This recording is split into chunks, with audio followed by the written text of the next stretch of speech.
2024-এর গণ অভ্যুত্থানে আওয়ামী সন্ত্রাসীদের সশস্ত্র হামলা মৃত্যুর মুখোমুখি দাঁড় করিয়েছিল বরিশাল মহানগর বিএনপির সদস্য সচিব জিয়াউদ্দিন শিকদারকে। মৃত্যুর মুখ থেকে ফিরে আসা সেই বিএনপি নেতা জিয়াউদ্দিন শিকদারকে সম্মাননা প্রদান করেছে বরিশাল জেলা প্রশাসন। গণ অভ্যুত্থানের বর্ষপূর্তি উপলক্ষে 7 আগস্ট তার হাতে জুলাই যোদ্ধার সম্মাননা পদক তুলে দিয়েছেন জেলা প্রশাসক দেলোয়ার হোসেন। পতিত আওয়ামী সরকার বিরোধী আন্দোলনের দীর্ঘ 17 বছর রাজপথে ছিলেন জিয়াউদ্দিন শিকদার। হামলা মামলার শিকার হয়েছেন অসংখ্যবার। জুলাই আগস্ট ছাত্র জনতার আন্দোলনে আওয়ামী সন্ত্রাসীদের হামলায় মৃত্যু পথযাত্রী হয়েও রক্ষা পাননি তিনি।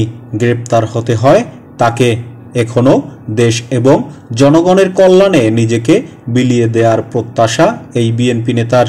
দেশের স্বার্থে, জনগণের স্বার্থে, দেশের স্বাধীনতা সার্বভৌমত্ব রক্ষার জন্য, জনগণের ভোটের অধিকার রক্ষার জন্য, গণতান্ত্রিক পরিবেশ রক্ষা করার জন্য আমরা বিএনপির আমাদের মাননীয় ভারপ্রাপ্ত চেয়ারম্যান জনাব তারেক রহমানের নির্দেশে আমরা আন্দোলন সংগ্রাম করেছি একটানা 17 বছর। আমরা দেশের কল্যাণে কাজ করতে গিয়ে আহত হয়েছি, আমাদের ভিতরে অনেক শহীদ হয়েছেন, আমি নিজে আহত হয়েছি, আমাদের মহানগর বিএনপির আহ্বায়ক মনিরুজ্জামান ফারুক সাহেব আহত হয়েছেন, এভাবে শত শত নেতাকর্মী আমাদের ভিতরে আহত হয়েছেন। এখনও অনেকে চিকিৎসায় কাতরাচ্ছেন, অনেকে মানবতার জীবনযাপন করছেন। সম্মাননা এটার মূল্যায়ন অন্য কোনোভাবেই করা যায় না। সম্মাননাই সেই সম্মাননা আমরা জুলাই আগস্টের একটা সৈনিক যোদ্ধা, সেই যোদ্ধা হিসেবে প্রশাসন, জেলা প্রশাসন আমাদেরকে স্মরণ করেছেন, আমাদেরকে সম্মাননা প্রদান করেছেন।